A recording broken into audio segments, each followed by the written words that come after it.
After leading the Seahawks to a surprise playoff berth and making his first career Pro Bowl, Geno Smith is set to hit the free agent market, and the Seahawks have to decide whether they're going to be bringing him back at a much higher price point. The big question, can Geno Smith lead the Seattle Seahawks to a Super Bowl? Rob Rang and I are going to be discussing and debating here on our latest installment of Locked On Seahawks. You are Locked On Seahawks, your daily Seattle Seahawks podcast. Part of the Locked On Podcast Network, your team every day.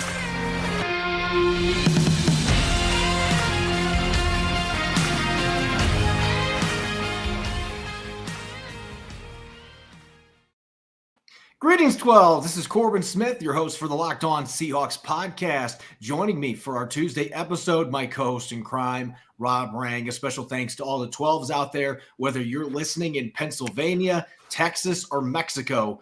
We appreciate you making Locked On Seahawks your first listen 5 days a week. The Seahawks have several big questions to answer this offseason, but none more pressing than what they're going to decide to do at the quarterback position, in particular with Geno Smith. Can he lead the Seahawks to a Super Bowl? We're going to be discussing and debating, plus handing out our end of season awards on the offensive side of the football. And we'll be taking a look at the receiving group, handing out some grades for the receivers from the 2022 season. Jam-packed episode coming your way that is brought to you by FanDuel Sportsbook, the official sportsbook of the NFL. Make every moment more. Visit FanDuel.com/lockedon today to get started. Now for your lead story here on our Tuesday edition of Locked On Seahawks. The Seahawks have a number of pressing questions that they have to answer this offseason as they look to take the next step from just being a fringe playoff team to being a Super Bowl contender. But none of those questions are as big of a deal as figuring out what they're going to do at the quarterback position, in particular with Geno Smith, who's coming off a Pro Bowl season, 30 touchdown passes, just the third quarterback in Seahawks history to do that in a single season. A phenomenal resurrection season for Geno Smith heading into free agency. And all signs are pointing to the Seahawks doing everything they can to re-sign him. But I think when you look at this decision for the Seahawks, Rob, really what it boils down to, we know what Geno Smith did last season, how good he was most of the year, leading the Seahawks to the playoffs. But from a long-term perspective, especially with him being a 32-year-old veteran quarterback that hasn't played a lot of starts in the NFL, you have to think about the essential question here when you're thinking about whether you're going to pay a lot of money, a long-term deal potentially for Geno Smith. Is he the one that is going to be able to get you back to the Super Bowl? And that's really the question that Pete Carroll and John Schneider have to be able to answer here when they determine what they're going to do at quarterback. It really is. I think that is so beautifully put, Corbin. I mean, that's really the conversation here. And that is one of the things that Seahawks fans have to kind of check themselves sometimes, because I think there's a lot of people out there who say, oh, just, draft yourself a rookie, bring in somebody else, get yourself a brand new head coach. Like, are you kidding me? I mean, have you seen the number of playoff opportunities the Seahawks have had since Pete Carroll and John Schneider joined in with the Seahawks? Have you seen what they've been able to do? Obviously with Russell Wilson, but obviously with Tavares Jackson, as well as here now with Geno Smith. But that's the question, is can Geno Smith not just get you to the playoffs? Can he actually win you the Super Bowl? When you're having the conversations the Seahawks fans should be having with themselves, given the fact that they've gone to the playoffs so many times over this, this era of Seahawks football, can Geno Smith actually win you that big football game? If he was to insert himself into these playoffs right now, and you're going against the guys like Patrick Mahomes or, Joe Burrow or whatever the case may be, then could he win these big games? That's the conversation that the Seahawks have to have with themselves once they decide they're going to be, allocating this type of money. So to me, this is really a fascinating conversation because, Corbin, when I watch Geno Smith, I see a guy who had a phenomenal season. I think that there's no question that you could make an argument that this is his first season in this system with this current group of players as the starter in Seattle. It just makes sense that you are going to be able to make strides in your second year in this system with these current players. But is that necessarily the case when you're 32 years old, when the NFL has an opportunity to kind of maybe even catch up with you in your second season? I think you could make an argument that Geno Smith, instead of ascending, might descend in his second season. So to me, again, this is really where the conversation is going to lie. You were very astute in picking Geno Smith to win the quarterback battle, beat out Drew Lock, and push the Seahawks to a great deal of success. I thought that Drew Lock was going to wind up being the starter. So from the get-go, I'm a little bit lower on Geno Smith than you may be. And that's where I'm going to start off here, is I just did not see enough this season to emphatically believe that Geno Smith is the quarterback who can lead the Seahawks to a Super Bowl. I do think that he can lead the team to the playoffs, and there's a lot of reasons out there to suggest that he could do even more than that. But for everybody who is watching on YouTube, you can see the different reasons why I have some questions about him. He is turnover prone. At times he was very successful this year, but also he was incredibly aggressive at times. I do think that there is a chance that he is going to kind of regress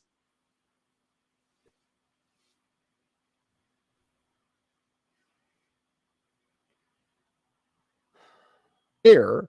Then obviously there's going to be a limited amount of assets that you can dedicate to the other position. So to me, Corbin, it really was what this comes down to is I think if the Seahawks want to get back to the playoffs, bringing back Geno Smith makes a lot of sense. You want to win a Super Bowl, then I do think that you have to consider the possibility that there could be another quarterback out there other than number 7 who might be the guy that you need if you want to win another Lombardi trophy. And I think that's about where we'll draw the line as far as where you and I are going to agree. Because if the Seahawks are not fully sold on him being the guy that can get them to that next level where they are competing for a Super Bowl championship, then you do have to go back to the drawing board, especially when you have the number 5 pick. You may not have another opportunity in the next couple of years to pick this high in the draft because of how well Geno Smith played this year. If he's getting into the playoffs, you're not going to be picking 5th overall. But is he going to be able to ascend to that level where he's going to get this football team to a Super Bowl? I'm leaning more towards answering this emphatically with a yes, though, because I saw enough from Geno Smith this year, and you shouldn't be surprised by this response based on the way that I've reacted to the way Geno's played this year. But you had your list, I've got mine as far as why I believe that Geno can lead the Seahawks team to a Super Bowl. He is seasoned in this system, and as you mentioned, really last year was his first year playing extensive snaps for Shane Waldron, so he has room to grow. Even though he's only 32, he's really played 3 NFL seasons. He doesn't have a lot of starts under his belt. He's a strong leader, and probably the 2 biggest reasons why I think Geno can be a quarterback that can take another big step forward next year. You look at the numbers throwing the football downfield. I think a lot of people thought Russell Wilson leaving, that the Seahawks are going to have a hard time getting the ball downfield. Geno Smith was the best deep ball thrower in the NFL this year. 14 touchdowns of 20-plus yards through the air. He only had 2 interceptions, and one of them was against the Falcons on really what was a prayer throw. And I don't really count that one against him. 1 interception on deep balls this year. He led the NFL in big-time throws on Pro Football Focus, a quarterback rating over 120 on deep throws, and we know that he led the NFL in accuracy at almost 70% this season. And even when he was struggling with the turnovers that you mentioned, I'm going to throw this out there. 4 of the 5 worst graded games for the offensive line in pass protection this year happened in the last 8 games, and 3 of them were in a row when they played against the 49ers, Chiefs, and the Jets, 3 teams that have really good pass rushers. And so Geno Smith, those numbers to me are more indicative of what was going on with the pass protection in front of him. And when he had time to throw, as he did in that playoff game, he was able to lead some touchdown drives against the best defense in the NFL. So I am still of the belief when you add in all those things, the underrated mobility as well, a guy that can move, scramble, and pick up yards running the football when he needs to. You can run a few design runs with him. You add all those things together, and the fact that Seattle's got 4 picks in the top 60 to continue filling this roster out with young blue chip talent. They may have a little bit extra cap space to work with, and they move on for a few older players. They can sprinkle in a couple other difference makers. That's all it's going to take to get this team to the next level as far as I'm concerned. I think the quarterback situation is more than good enough. Now it's going to boil down to John Schneider and Pete Carroll with some limitations. Obviously, if they're going to have to pay him $30 million plus per year on a new contract, they had to pay $26 million to Russell Wilson this year. So it's not really going to be that big of a difference compared to this season with that contract on there. You can still go out and improve your roster. And I believe they do that. You sprinkle in a few of these positions we talked about, like adding a game record defensive tackle. And I believe they can absolutely do that while paying Geno Smith. Then you can get to that next level. Now, he's going to have to hold up the end of the bargain, but I have more confidence, I guess, than you do that he's going to be able to do that. And I think that's the big storyline here. And it'll be very telling if the Seahawks decide to let him hit the market. That'll be telling maybe where they stand on this question on whether or not Geno can be the guy that can get them not just to the playoffs, but to the Super Bowl. And to me, it is the most important question for the front office to answer as they try to figure out his future with the team, their future at the quarterback position going towards the 2023 season. Coming up next, we're going to dish out our end of season awards on the offensive side of the football: MVP, top skill player, top rookie, and many other awards. We're going to dive into those coming up next on our Tuesday edition of Locked On Seahawks. This episode is brought to you by FanDuel. The NFL playoffs are here. We're really excited about our new sports betting partner for Locked On because they're the number one sports book in America in FanDuel. And if you're new to FanDuel, that's even better. They have so many great features that make betting on sports fun and easy. New customers, join today to get started with $150 in free bets guaranteed when you place your first $5 bet. Just sign up at FanDuel.com/LockedOn. FanDuel has all of your favorite bets from the money line to point spreads to player props. Plus, you can eat bets for your payout in game. If you're looking at this upcoming championship weekend, for me, I'm really liking the chances of the Bengals being able to pull off this upset at plus 1.5. You can be like me and maybe take a bet on that. All you got to do is go to the app. It's safe, secure, and super easy to use. So football fans, don't miss out. Place your first $5 bet to get $150 in free bets, win or lose, at FanDuel.com/LockedOn. Make every moment more with FanDuel, official sportsbook partner of the NFL. You're listening to our Tuesday edition of the Locked On Seahawks podcast. This is your host, Corbin Smith. Glad as always to be joined by my co-host in crime, Rob Rang. And a thanks to all the 12s out there, whether this is your first time checking out our podcast or you are a regular listener. We greatly appreciate you making Locked On Seahawks your first listen 5 days a week. Don't forget for your second listen to check out the Locked On NFL podcast to get your daily conversations on the biggest NFL stories, in-depth analysis of the biggest games with NFL key predictions every Friday. And on Monday, local insiders cover the weekend with game-to-game episodes. Locked On NFL is available on YouTube and wherever you get your podcast.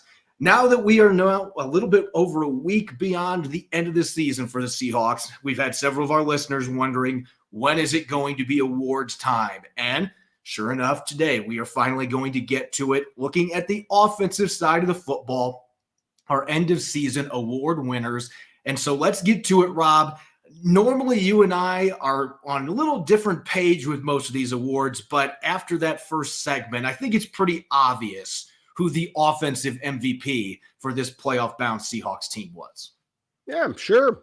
I'm not so sure that he's going to lead the Seahawks to a Super Bowl victory anytime soon. But yeah, I absolutely am willing to acknowledge that the MVP, at least on the offensive side of the ball, and arguably for the entire team, was no question about it, was Geno Smith. I mean, he was absolutely spectacular this year, Corbin. And you know, again, to kind of go back to the conversation that we had in the first quarter, I'm not so sure that Seattle should be willing to dedicate $30+ million to Geno Smith based on what he did this past season.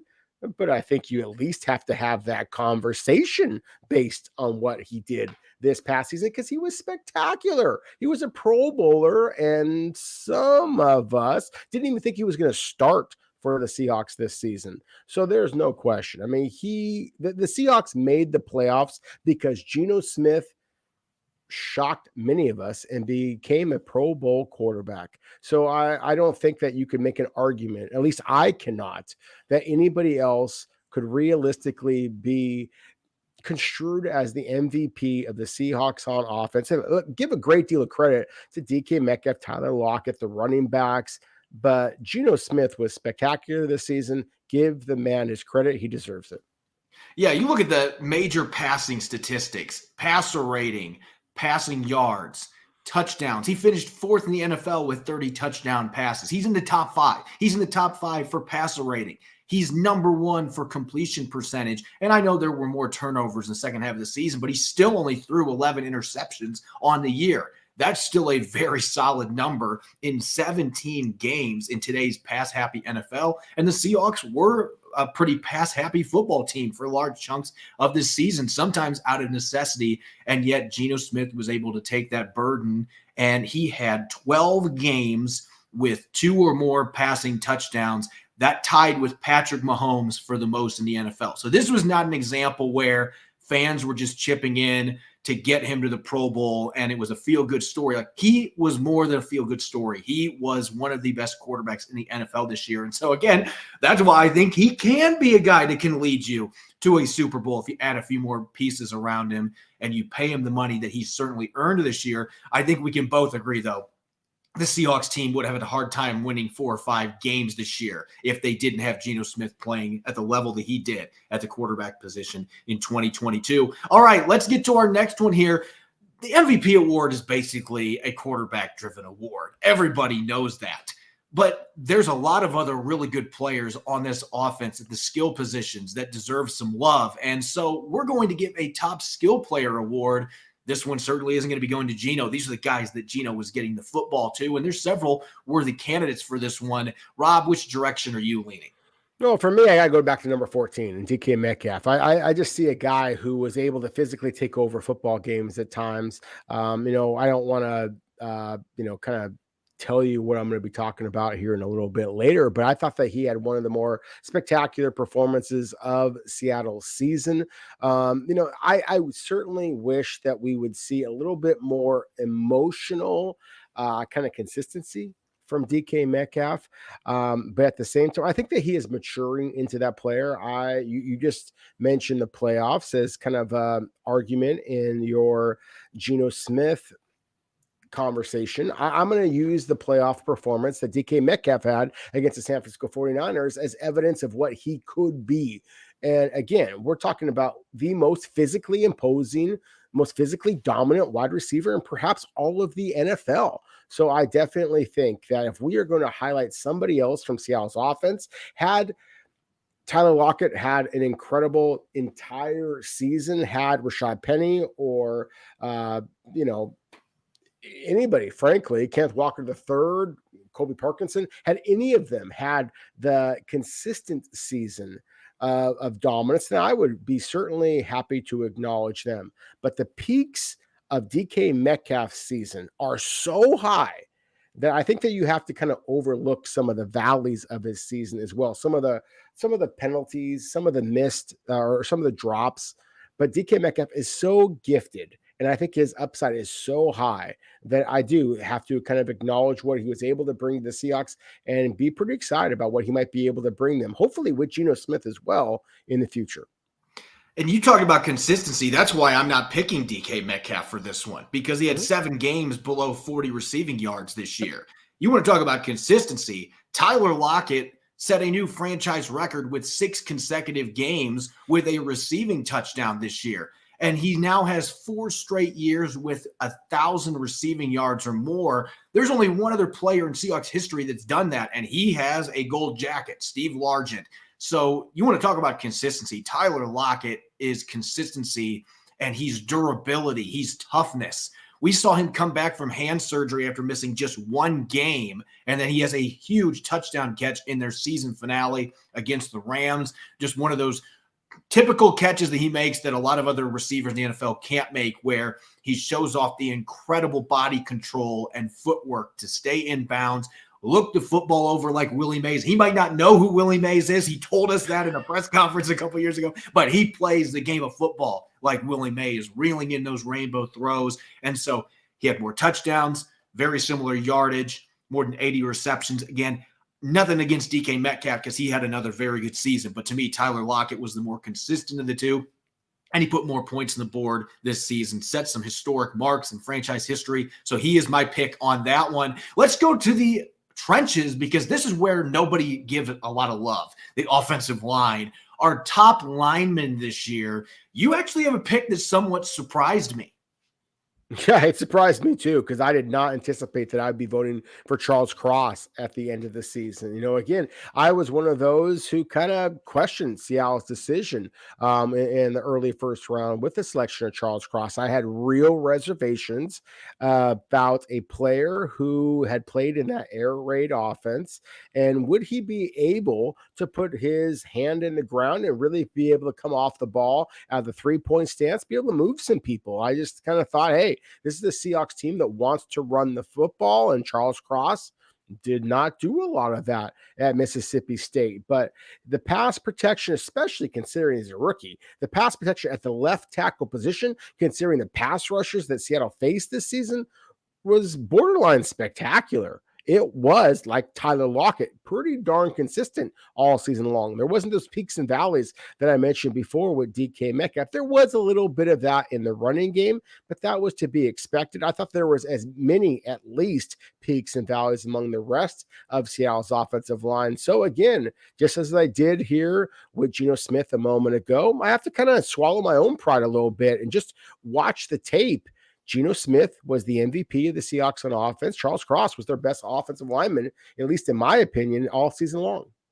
And I may surprise some of our listeners a little bit with my selection too, although if you have read my work on all Seahawks through the Sports Illustrated network, you probably know that this player has been in my top 5 graded players a few games this year. With all the issues that the Seahawks have had in their interior offensive line, I think the most consistent lineman for them this season was Damian Lewis. And Pro Football Focus, we don't agree on everything, but they agreed with me on this. They had him as the 15th ranked guard in the NFL. That's a pretty solid ranking when you're considering it's both left and right guards. I think he was their most consistent run blocker this season. That shouldn't be surprising given his background coming from LSU and just his strengths in general. His ability to get after it, push people off the line of scrimmage. That's something that some of Seattle's linemen have a difficulty doing. That is not an issue for Damian Lewis. And oh, by the way, he only gave up 3 sacks this year. He cut his penalties down to 4. We know how big of an issue that was a couple years ago, his rookie season, when I believe he had 13 of them. And so I think we quietly have seen Damian Lewis take a solid step forward after having injuries this sophomore season. And I think that was overshadowed by the fact that Gabe Jackson had so many issues at right guard, and Phil Haynes didn't quite live up to what you and I thought he was going to play like this year. And Austin Blythe, decent pass protection, major issues in run blocking. I think it overshadowed what Damian Lewis did this year. He might not be flashy, but you look at the numbers, you look at the film, and I think he was the most consistent lineman for the Seahawks this year. Now, let's talk rookies here real quick. And obviously, there is a Seahawks offensive rookie that has a chance to win the AP Rookie of the Year and was picked to the Pro Football Writers Association All-Rookie team. I'm assuming that's the direction you're going for this pick, but I may surprise some people with mine.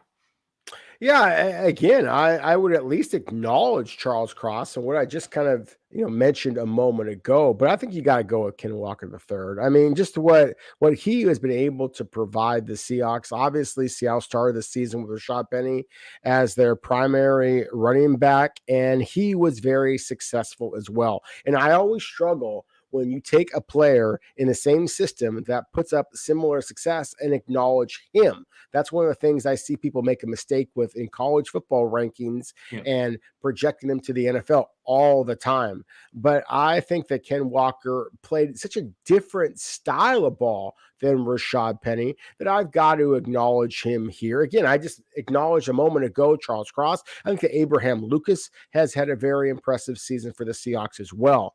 But you took the words right out of my mouth, buddy. I mean, Ken Walker III is a guy that actually might get NFL Offensive Rookie of the Year. So I think that'd be remiss in not mentioning K9 for this Seahawks rookie. And I'm going to go with Abraham Lucas, not Charles Cross, because I've been saying all year, and I know Pro Football Focus charged him with 9 sacks given up this year. And you might look at that number and be like, woo, that's a rough season. But if you go back and you look at the film, Abe Lucas was just a different animal in the run game than Charles Cross was. And that really wasn't that surprising. I thought Lucas was better suited to be able to hit the ground running right away as a run blocker. We saw the pancakes early in the season. Then he had a knee issue that he was battling for several weeks, and it cost him a game. late in the second half of the season. Sitting out that game, though, he came back healthy, and look at how he finished this season. What a performance that he had in that playoff game going against Nick Bosa and the rest of the 49ers, fearsome pass rushers. He had a fantastic game. He was really good against the Rams the week before, so just getting him back healthy. Most of this season, I thought that he was right there with Damian Lewis as their second best run blocker on this offensive line. And I thought away from 2 or 3 really tough games, and a couple of them when he was hurt, I thought he was really good in pass protection too, when you consider some of the players that he had to go against. And so I'm going to give Abe Lucas some love here. I just think he had a really good rookie season. And offensive linemen never win Rookie of the Year. So let's give the boys in the trenches a little bit of love here. And for our last one here, most improved, I'm just going to be honest, Rob. Some of our listeners are going to think I'm cheating, but I mean, how can you not pick Geno Smith for this one? I mean, he spent 7 years in quarterback purgatory.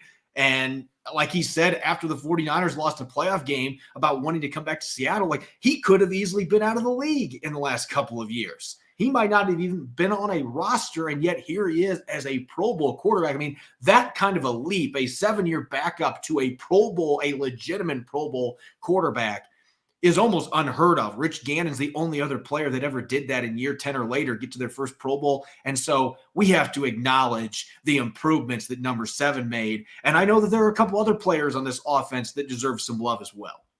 Yeah, that's the thing, is I am certainly willing to acknowledge what Geno Smith did this season, but frankly, we had not seen a lot from Geno Smith in the Seahawks uniform because, of course, Russell Wilson played so well. So I would actually shift the attention to the tight end position, where I was intrigued by what Noah Fant showed in his first season in Seattle, and definitely Colby Parkinson. I mean, this was a player that, you know, was drafted, and there was a lot of people out there who were really excited about him, myself being one of them, but many others as well, because you're talking about a guy who played the wide receiver position for Stanford at times, and for his height, his ball skills, and the strength that he gained, the weight that he gained over his time in Seattle, he became a much better run blocker as well. So if I was to take this award, most improved, and really focus in on the definition of most improved, considering the level of which Colby Parkinson was previously in his Seahawks career and what he attained in 2022, I think that player has to be Colby Parkinson. Again, Geno Smith is absolutely spectacular, but we just didn't get an opportunity to see him play much past August for the Seahawks. So I just feel like there wasn't really much of a baseline for him. Again, as I said before, Geno Smith was my MVP for the Seahawks, so he would be the best player, in my opinion, for the Seahawks. But in terms of improvement over their Seahawks career, to me, that would be Colby Parkinson. Parkinson was number 2 on my list, so I'm certainly not going to argue with you on that one. He had a really nice breakthrough third season, and it was nice to see him finally stay healthy from week 1 all the way to the start of the playoffs. And it feels like they have just scratched the surface on what he can do in this offense with his height, his speed, his catch radius.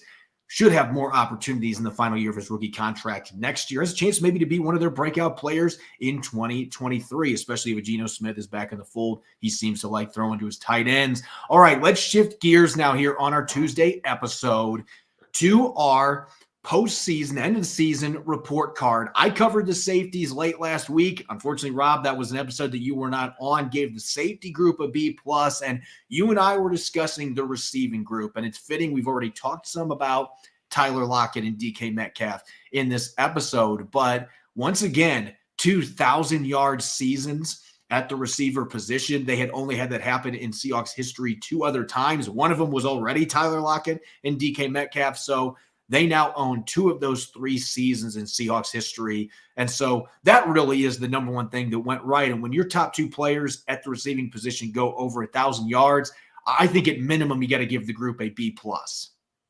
Yeah, I agree. I think you could argue that at minimum you got to give them an A.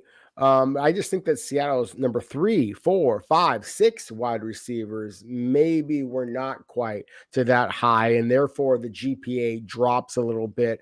Those of you who are watching on YouTube can already see the grade that we combined gave Seattle's wide receivers at a B+, and I feel really good about that grade, Corbin, because again, I think that when you have 2 wide receivers who are as dynamic as Tyler Lockett and DK Metcalf are in such different ways, case, then it gives Seattle an awful lot of flexibility on the offensive side of the ball. I just wish that there was a third or fourth wide receiver who was able to provide some type of consistent production. You saw flashes of it, but the fact that you saw flashes of it in week 16 and 17 with guys who were basically late round draft picks or undrafted free agents after previously, kind of being really excited about guys who were much more celebrated players, like the former second round pick in D. Eskridge, like a former Olympian caliber athlete in Marquise Goodwin, and to drop all the way down to guys like Derek Young and Cade Johnson. I mean, that to me is the question here. And that's why, as good as I think the Seahawks top two wide receivers are, and DK Metcalf, Tyler Lockett, again, A caliber performers, arguably even A plus caliber performers, if we just get DK Metcalf to just be a little bit more consistent and just plucking the football, I think that you have to drop the grade down a little bit down to that B plus range, because again, Seattle's drop off from 1 and 2 to 3 and 4, and everybody else is as big as it is. So therefore, that's why I think the Seahawks have a B plus at this point. I think it's going to be interesting to see what they do moving forward. They have an awful lot of receivers who are already signed for 2023, but two important receivers in terms of what they brought to the offense, as well as what they brought to the special teams in terms of Goodwin and Penny Hart as well. Both of them are unrestricted free agents. So there is a possibility that Seattle might look to try to build up the GPA, build up the receiving core a little bit for 2023. I think it is notable to look at what Marquise Goodwin did when he was healthy this year, because I felt like that was the best number 3 target that the Seahawks have had at the receiver position for several seasons, because that has been such a looming issue for this offense. DK and Tyler are going to put up their big numbers, but who's going to be the number 3 guy? And I think that's one of the things that really went right this year, until Goodwin unfortunately got hurt late in the season and went on injured reserve. But you got 27 catches, 387 yards, and 4 touchdowns out of Marquise Goodwin. Those are pretty good numbers for a number 4 or number 3 receiver. Those are pretty good numbers there. And the special teams contributions, you mentioned Penny Hart. I want to throw Derek Young's name out here, because how many times this season did we see Derek Young, number 83, flying down the field in punt and kick coverage and either making the tackle or pinning a punt inside the 5-yard line? He had to become Michael Dixon's best friend, because there were at least 2 or 3 times this year where Derek Young was the one using that 4.4 speed that got down there and downed the football inside the 5-yard line. That is not near as easy as what some of these players make it look like, because you got to get down there, the timing, you got to be able to stay in front of the goal line, and sometimes you got to try to bat it past the goal line. It takes a lot of athleticism, and there's really a skill to that. And seeing the contributions they got from their secondary receivers on special teams, you even mentioned guys like Cade Johnson stepping up in the last couple of games of the regular season as well as the playoff game and making some clutch first down receptions too. So, yeah, they need a number 3 receiver upgrade. That continues to be a goal for this football team. But it does feel like with the players they had healthy that they actually were a little bit better from a depth standpoint, not just catching the football, but also on special teams. Of course, it could have potentially been better if a certain player wouldn't have gotten hurt again. And I think that's probably the biggest thing that went wrong this season, is we again had to see another wasted season from second-round pick D. Eskridge, in large part because he couldn't stay on the field. You're muted, Rob. That's why I have a really difficult time in suggesting that the Seahawks should get anything higher than a B plus at the wide receiver position, considering the fact that the guy that they selected to be their number 3 wide receiver really has struggled so far. And I hate to use the word bust. That's why I won't do it with D. Eskridge, because we have another 2 years of his contract where he is going to get this opportunity to prove that he is not a bust. There was an awful lot of people who were calling Rashad Penny a bust just a couple of years ago, but there is no question about it. If the Seahawks want to be able to get that A from the wide receiver position, if Geno Smith is not good enough on his own to be that Super Bowl caliber quarterback, then damn it, it's not that complicated. Just add a couple of more weapons around him, and you just drafted one of them. Those of you watching on YouTube can see him. He's number one. He's right there in the middle of your screen, and he has dynamic athleticism. He is the type of guy who can make people miss and can create some of those big plays that Tyler Lockett, as reliable as a route runner and a pass catcher as he is not a guy who at this stage of his career is going to make a lot of plays after the catch. That's exactly what D. Eskridge was drafted to be such. So that to me is really one of the fascinating conversations that we're going to have throughout the offseason, Corbin, along with Geno Smith and what Seattle decides to do with that spot. With all of these draft picks, the Seahawks are in position to potentially get themselves another wide receiver. I don't think that they necessarily have to do that. I don't think they have to put their scouting hat on to try and find another wide receiver. I think they have to put their coaching hat on and coach up number one. D. Eskridge, the receiver selected a couple of years ago, that they got to get going a little bit if they want this receiver class, this receiver group, for the Seahawks to wind up exceeding or at least matching the expectations the Seahawks fans should and do have for them moving forward. Yeah, Pete Carroll has said it already in his postseason press conference that they're still holding out hope that D. Eskridge is going to be an impact player, because we've seen the flashes at times in games when he's been healthy. The problem has been that he has missed so many games his first two seasons, and it is similar to Rashad Penny, although in a sense, Rashad Penny, I felt like I saw a lot more of the game-changing plays from him when he was healthy. We've seen a couple games where that is maybe flashed a little bit from D. Eskridge, but I mean, the kid had 7 catches for 58 yards this year. That is not going to cut it for any NFL receiver, let alone somebody you drafted a couple years ago in the second round. Game. And you had really high expectations for. And so I do think that's the biggest thing when you look at this team, why it can't be an A- or an A, even though the top 2 receivers were once again dynamite, and Marquise Goodwin did a really nice job as the number 3 receiver when he was healthy. He had his own injury issues throughout the season. You didn't have Eskridge out there for more than half the season. You were playing Laquan Treadwell, Penny Hart a little bit, and then they ended up getting benched in favor of Kate Johnson, who was on the practice squad all year late in the season, and Kate Johnson was more productive than either one of those players were on offense in a couple of games. You can look at that as a positive, but at the same time, you had to play these veterans that weren't able to contribute and chip in, and it really tells you how steep of a drop-off that there is on the depth chart from those top 2 players to everybody else the Seahawks are throwing out a receiver when you don't have D. Eskridge. And I think you already threw the big question. We're looking at the future prognosis of this team. There's a couple others that stand out to me when I look at this receiving group. You mentioned the poise for DK Metcalf. That's number 1 on my list here.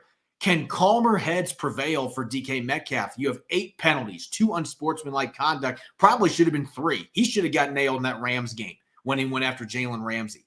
He had a taunting penalty, 7 games under 40 yards receiving. Some of that's, going against Sauce Gardners of the world. You're going to have games where you're just silenced a little bit. But I think the bigger issue is that he takes himself out of the game to an extent by getting overly emotional. And I want him to keep the fire, because he is a great player when he plays with that fire. The problem is you can't let the fire get out of control and burn the entire forest down. And sometimes that's what happens with DK Metcalf. And so he's got to get the cooler heads have got to prevail for him. If he can do that, I think you're going to see him be a much more consistent player. And we're talking a 1,400 yard receiver. I think it's that big of a difference if he can just play with more composure on the field. Yeah, and you just used a nice analogy there. You don't want to burn down the whole forest. I'll try and use a similar analogy. DK Metcalf, of course, famously wears a binky, as kind of a mouthpiece when he's out there.